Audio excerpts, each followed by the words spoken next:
So now we're moving to step 4. Step 4 on the self-advocacy trail, leadership. When we think of people with learning disabilities, we don't automatically think of leadership. We tend to err towards thinking about support needs, don't we? But actually there's nothing more empowering than supporting other people, particularly if you've grown up being supported.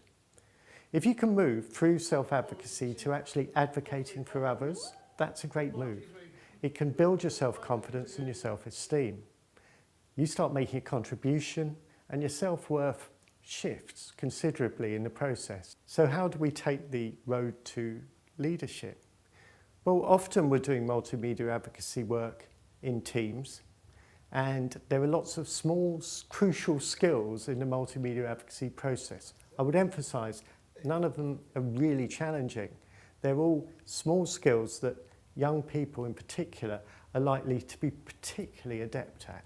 Notwithstanding the whole selfie thing, it's easiest to make your media in partnership with other people. You take roles. I'm the subject, take a picture of me, and then we'll swap over and I'll take a picture of you.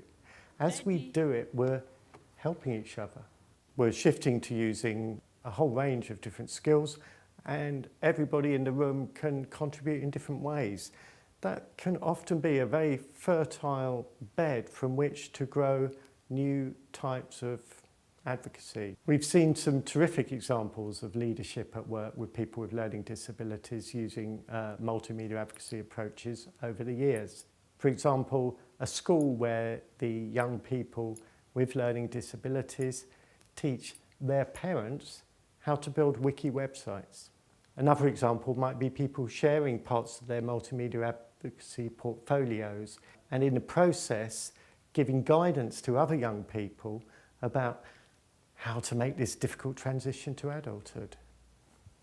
In the Rick Centre, we've been privileged to work alongside a young man with learning disabilities who's built his own portfolio and steadily used that to train other young people on issues of independent living, the transition to adult life, and so on. AJ's multimedia advocacy portfolio became AJ Advice 2. That's because it's a website that gives advice for other young people coming through transition.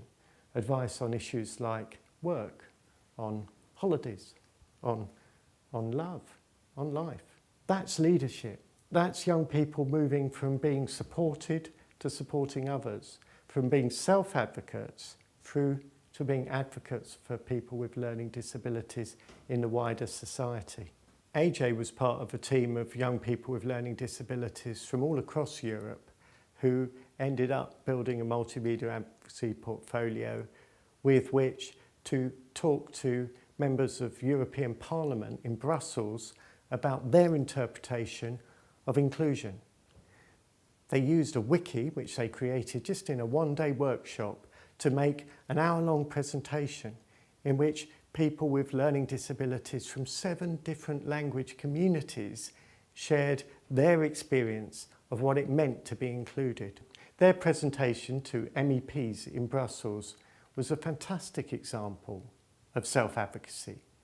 It was also an example of leadership. People with learning disabilities with the right tools being able to prepare materials that enabled them to communicate really effectively and to share their experiences and their lives with people who needed to understand people with learning disabilities better.